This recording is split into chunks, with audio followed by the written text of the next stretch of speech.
Hello, I'm Phil Croshaw, and a very warm welcome to this edition of the Journey podcast.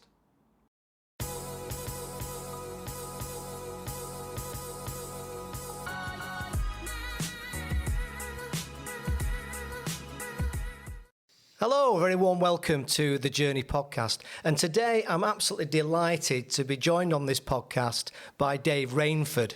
And Dave is the manager here at the Higher Folds Community Centre. So thank you for joining me today, Dave. Tell us who you are and what you do. It's a pleasure. Hi, Phil. I'm the manager of the community centre, as we've just said. And on a day-to-day basis, I run the business basically, and the business includes a preschool nursery, a community grocery, activities for later life, and also a tiny tot session. During the day, I have to deal with all sorts of issues that crop up, from leading and managing staff, speaking to customers who are either happy or not so happy, and generally just get on with the day's work. Brilliant. So I think it's fair to say we're recording this at the moment just after COVID. Seems a long time ago now. Just after COVID, and of course right in the middle really of what is a cost of living crisis in the UK. Just how important has this place been, particularly over the last year or two, and now with all these things going on?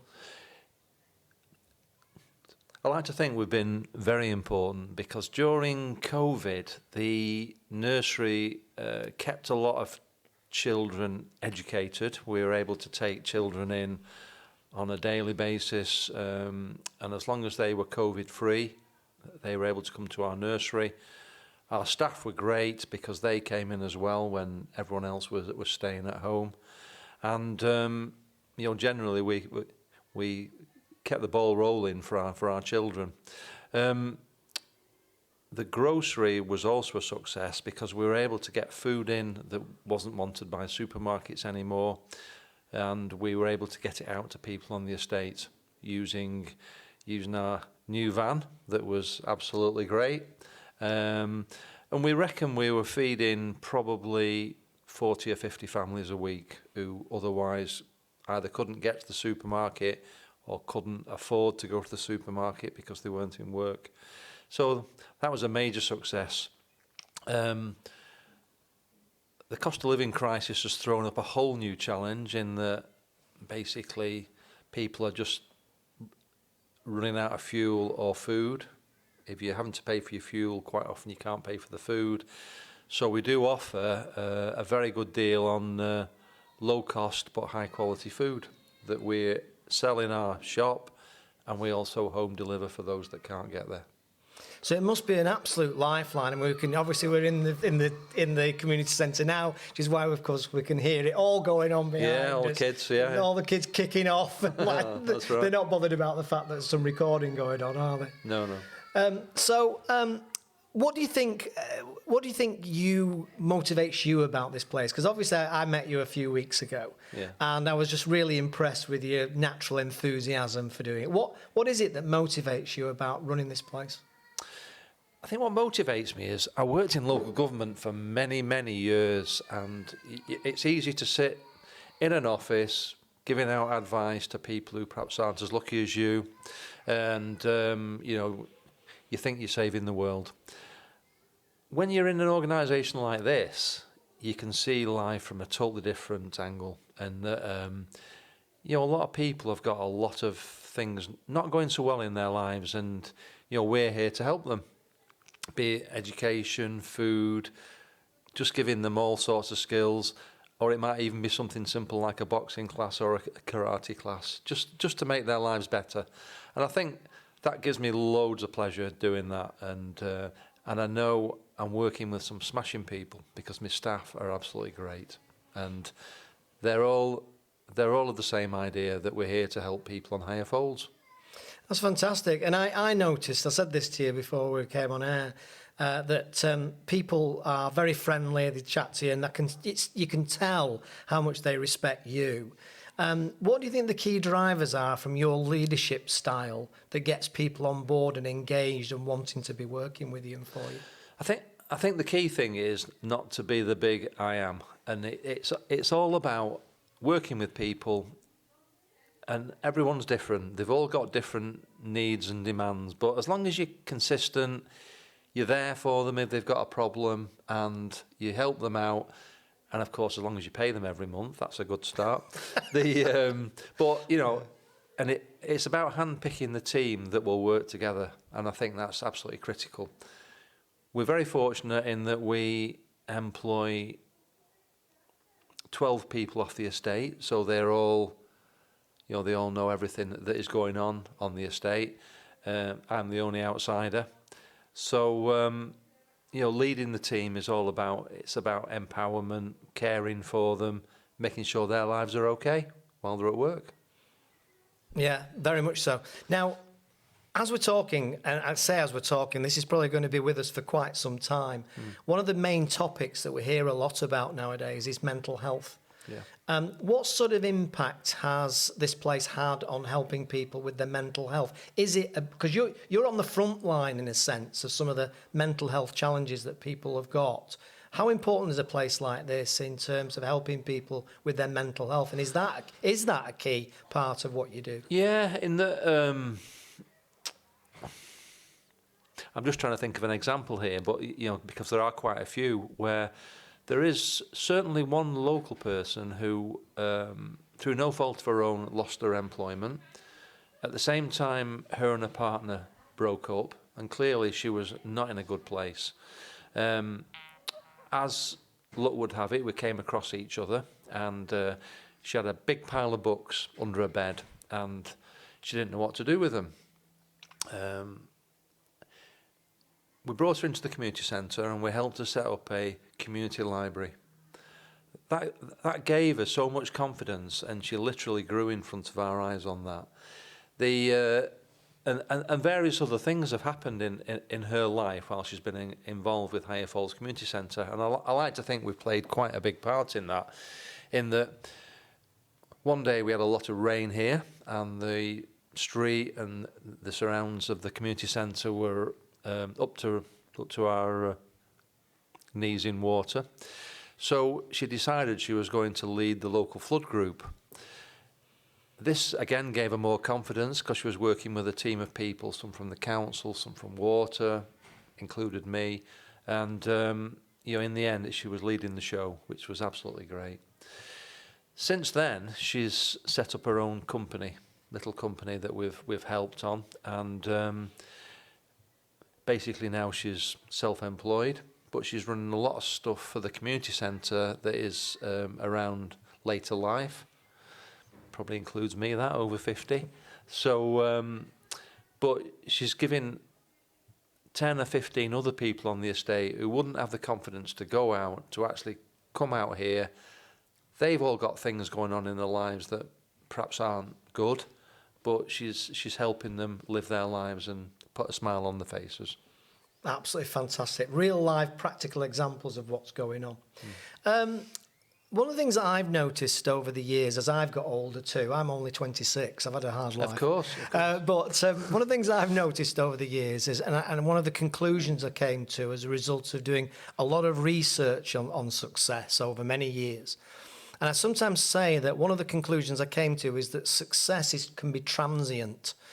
Is it fair to say, some of the situations you see here, that it could almost happen to really anybody, a run of bad luck or circumstances, with health, for example?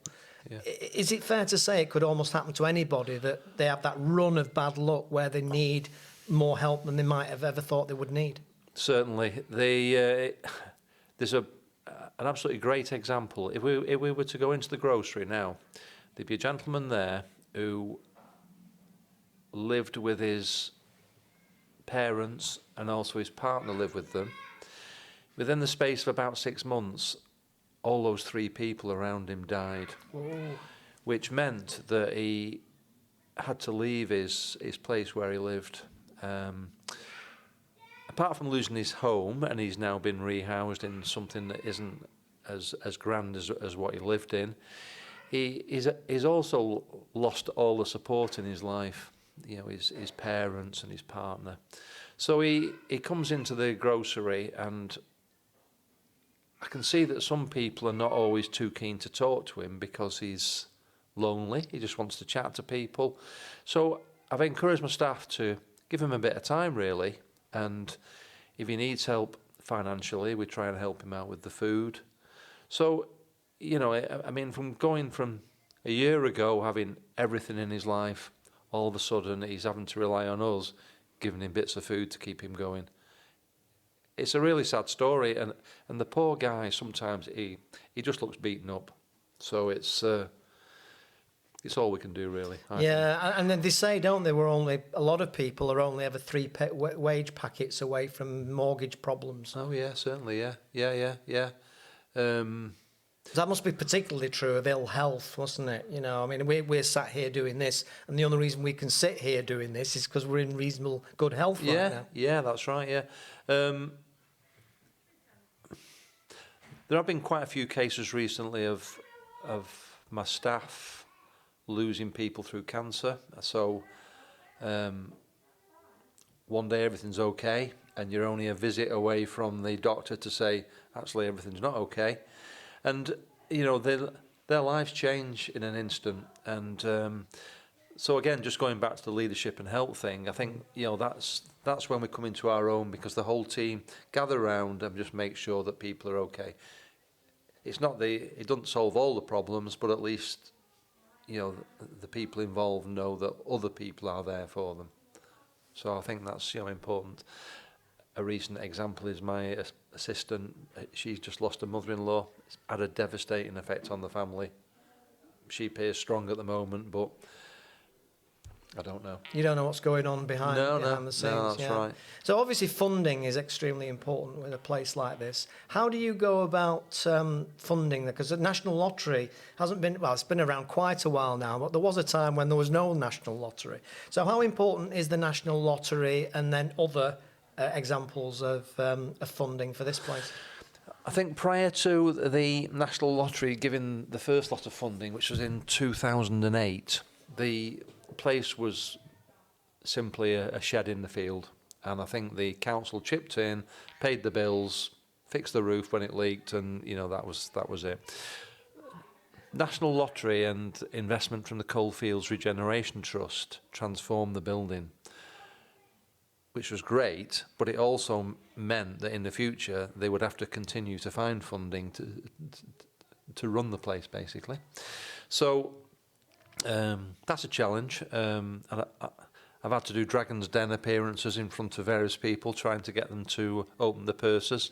But it's a continual battle, and whilst we try to make it self-sustainable, situations like COVID mean that we're not generating that much income from people visiting the centre. So you are reliant on grants and things. So you become quite skilled at putting words in place that encourage people to give you money. But the aim is to be self-sufficient. And with the nursery and the grocery, we can probably get to about 80% self-sufficient.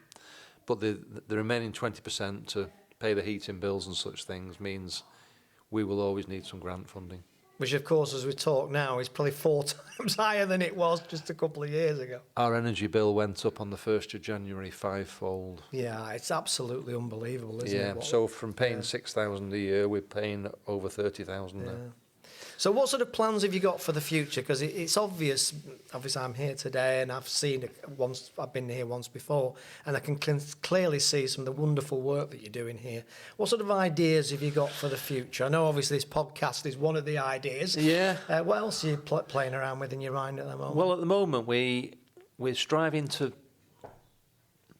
build the community grocery into something more elaborate, really. There's a couple of examples of places over on the other side of Manchester where they buy in all the essentials that they then sell on to their customers. It's organic. Now, whether there will ever be a demand for all organic, who knows? But it'd be good if we were able to buy in a lot of stuff that people need on a regular basis, because at the moment we are reliant on donations of a lot of food. So we never know what's coming in, and our customers never know what's going to be on the shelves. So the plan is to try and make ourselves a bit more organised and buy in the essentials. It could be viewed as a bit selfish because that will be increasing our income, but as I explained before, it's about making the centre sustainable for the people on the estate. The nursery will always look after itself, and we do work on there to make sure we're at the cutting edge of preschool education, and we're hopeful that when Ofsted come into town shortly that they will give us a good result. The other things we're looking at is energy conservation, and we've recently done some work on our journey to net zero, which that's a double-edged sword in that we want to try and make the centre energy self-sustainable, but we can also pass the message out to people on the estate who may have high energy bills. It's okay in May, June and July because we're not using much energy and the lights are night, but I know for sure come next September, October, everyone's going to be saying they're getting hard up again. So, that's something we are working on. In a way, it's relentless, isn't it? And I guess you have to have, and challenge me on this, but I guess you have to have quite a bit of what in effect is entrepreneurial skills. It's probably a similar skills that you need in terms of the creativity, in terms of the funding, in terms of the communication that you need as an entrepreneur to make something go and keep it going. Yeah, it's people like you, Phil, that keep me going because you challenge me and make me think about different things. But I had a long and successful career in local government, and I love my job in local government, but clearly it didn't give me many entrepreneurial skills. So when I came here, one of the first things I did was, I'm showing off now, but one of the first things I did was enroll on the Goldman Sachs 10,000 Small Businesses. That was amazing. And and they've continued their input into my entrepreneurial education in that we get regular updates, regular sessions, and also it's just working with people like Manchester Growth Company, and things that really help you think about things in a different way. And just to finish actually on that and thinking in a different way, yeah. You've mentioned to me before we came on air that you're getting into artificial intelligence right now, and you're toying around and playing with ChatGPT, which is interesting in itself, and that shows that curiosity that you have in terms of finding new ways to do things. Oh, yeah, certainly. Sorry, I was a bit quick there, wasn't I, the way I leapt in, but No, it's good.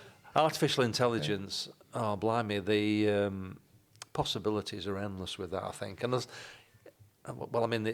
it's all over the news at the moment about the potential for it being used in a bad way. But I think as long as people use it in a good way, we can grow jobs, improve our education. And someone was saying yesterday we've become more sociable. But I've recently had an interesting conversation with a guy who helps me do grant bids, in that he thought it was going to be the end of the world because I showed him how to type in a grant bid, ask the questions, and the result came, and he was beside himself with this is the end of the world. So, but I did say no, it's a positive move. You just need to be positive. So. I don't know if you saw this, but just as we're recording this, the Hollywood Writers Guild are going on strike very soon, aren't they? Yeah, because they're worried sick about the impact it will have. Yeah. I think there's a reasonable chance. I've thought this for a long time that ultimately the robots will kill us all anyway. So at the end of the day, of course they will. This is possibly just the very early step. Of course they will. Yeah. Dave, thanks very much for joining me today. Really enjoyed chatting to you, and thanks very much. And congratulations on the work that you do here. Very, very important work. Sometimes I think sort of work that goes on underneath the radar, but it's happening every day, and congratulations on that, and thanks for talking to me today. It's been great. Thank you, Phil. Pleasure. Cheers. Thank you.